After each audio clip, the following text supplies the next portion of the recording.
Romains 8, verset 31 nous dit, mais que dire de plus? Si Dieu est pour nous, qui sera contre nous? Lui-même n'a pas épargné son propre fils, mais l'a livré pour nous tous. Comment ne nous donnera-t-il pas tout aussi avec lui? Qui accusera les élus de Dieu? Dieu lui-même les déclare justes. Qui les condamnera? Le Christ est mort. Bien plus, il est ressuscité. Il est à la droite de Dieu et il intercède pour nous. Qui est-ce qui pourra nous arracher de l'amour de Christ? Qui est-ce qui pourra nous arracher de l'amour de Christ? Waouh! La détresse, l'angoisse, la persécution, le Covid-19,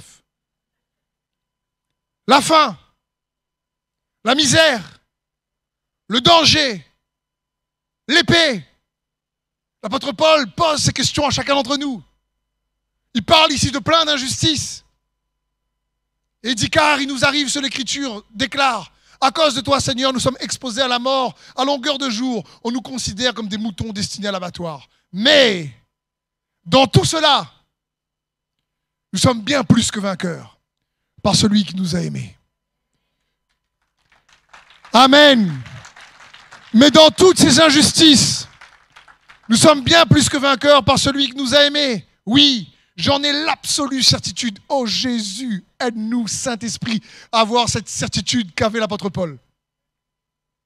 J'en ai l'absolue certitude que ni la mort, ni la vie, ni les anges, ni les dominations, ni le présent, ni l'avenir, ni les puissances, ni ce qui est en haut, ni ce qui est en bas, ni aucune autre créature, rien ne pourra nous arracher à l'amour que Dieu nous a témoigné en Jésus-Christ, notre Seigneur. Waouh! Waouh!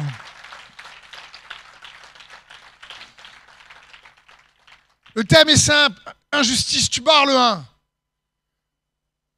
Parce que c'est arrivé, ça va arriver et ça va encore arriver.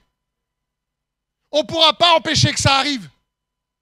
Par contre, en regardant Jésus, par contre, en se fortifiant dans sa parole, par contre, en imitant Jésus, en étant encouragé comme Samuel, wow, tu sais qu'il y en a un qui t'aime. Et que en ce que tu entends, ce que tu attends le suspense de son amour qui va être révélé. Et comme Jean, tu veux personnaliser son amour en disant, mais je suis celui que Jésus aime. Il est mort et ressuscité pour moi. J'ai entendu parler de cette histoire dernièrement. Malheureusement, un agriculteur qui avait une ferme a vu sa ferme brûler, cramer. Et après que le feu a été arrêté par les pompiers, il vient marcher dans les décombres. Tout est carbonisé. Et à un moment donné, malheureusement, il voit une poule carbonisée et dans sa ferme. Et il va la prendre triste. Et à sa grande surprise, sous ses ailes, il y avait encore plein de petits poussins vivants. Et là, ça m'a fait penser à ce que Jésus dit pour Jérusalem. Jérusalem, Jérusalem, toi qui tues les prophètes, combien de fois j'ai voulu te rassembler sous mes ailes comme une poule rassemble ses petits.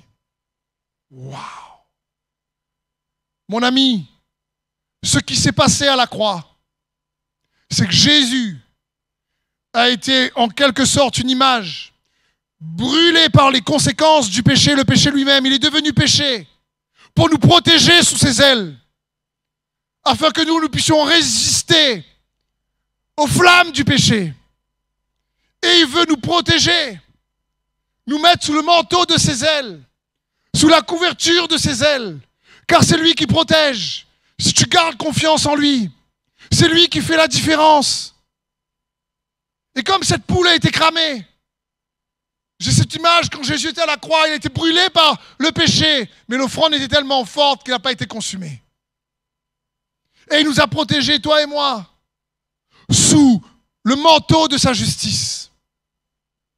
Isaïe 61, verset 10 nous dit « Je serai plein de joie, L'Éternel en sera la source.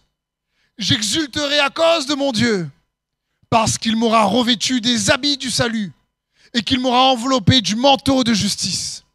Comme le fiancé se pare d'un turban, tout comme un prêtre et comme la mariée s'orne de bijoux. Wow. Il veut t'envelopper du manteau de justice. Parce que lui, il a pris l'injustice sur lui pour que nous puissions être justifiés par lui, en lui et avec lui.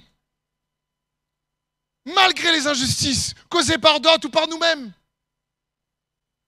Il est venu chercher ceux qui souffraient. Il n'éteint pas le mignon qui fume. Il veut redresser. Il veut renforcer. Il veut cajoler, consoler. Il veut restaurer, guérir. Il est venu chercher ceux qui étaient perdus. Il s'est dépouillé de sa gloire pour se faire homme et venir te chercher, me chercher. Souvent on dit, j'ai trouvé Jésus. La vérité, c'est lui qui t'a trouvé. Parce qu'il est venu nous chercher. Et aujourd'hui, quelles que soient les injustices que tu traverses, il vient encore te chercher. Quels que soient les défis que tu fais face, il vient encore te chercher. Quelles que soient les épreuves, quelle que soit l'adversité, quels que soient les défis, quels que soient tes manquements, il te dit, je te cherche. Je veux te couvrir de mes ailes, de mon manteau de justice. Parce que tu as de la valeur pour lui, il t'aime. Voilà le Dieu que nous servons.